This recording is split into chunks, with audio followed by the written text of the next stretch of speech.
জলে বক্ষ ভাসাচ্ছে। এইদিকে কি হয়েছে? রাধারানী সখীদের কাছে বসে বলছে, ও ললিতা, ও বিশাখা, সেই কখন প্রাণবধূকে পাঠালাম, এখনো আমার প্রাণবধূ আসছে না কেন রে? আমার প্রাণবধূ কি তবে গোবিন্দ দর্শন হয়নি?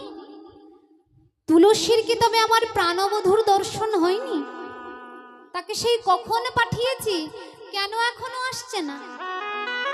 ললিতা বিশাখা বলে, রাধে, দর্শন হবে না তাই কি হয়? হয়তো দর্শন হতে দেরি হয়েছে। আজ অনুরাগিনী রাধারানী আমার বলে, ও সখী, আমি বুঝতে পেরেছি কেন তুলসী আসছে না। জানিস কেন তুলসী আসছে না? ওই গোবিন্দ দর্শন করবে বলে বৃন্দাবনে খুঁজিতে খুঁজিতে যেই না গোবিন্দ দর্শন হয়েছে। কি গো, একবার কেউ কারোর যদি গোবিন্দ দর্শনে প্রাপ্তি হয়, সে কি গোবিন্দকে ছেড়ে কখনো আসে? তাই আমার কি মনে হয় জানিস ললিতা, তুলসী বিদিত হয়ে গেছে, তোর হয়ে গেছে, তুলসী বিদিত হয়ে গেছে,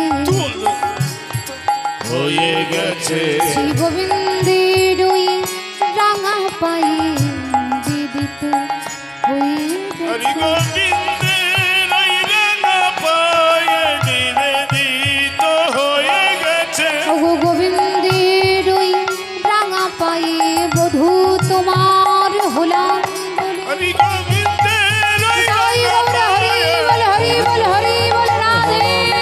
গোবিন্দের ওই রাঙা পায়ে তুলসী নিবেদিত হয়ে গেছে।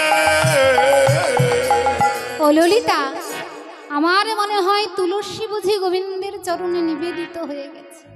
না হলে আসছে না কেন? এত দেরি হচ্ছে কেন?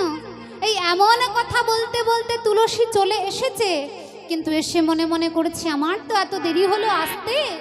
এখন রাধারানী যদি রেগে যায়, তাই নিজে না দিয়ে ললিতার হাতে মালাখানা দিয়েছে। যেই ললিতার হাতে মালা দিয়েছে, ললিতা ছুটতে ছুটতে গিয়ে রাধারানীর কণ্ঠে সেই মালাখানা পরিয়ে দিয়েছে। কোনো কথা বলার আগেই যেই না রাধারানী গলায় মালাখানা পড়েছে, আহা, গোবিন্দের অঙ্গ গন্ধ যেই না হৃদয়ঙ্গম করেছে।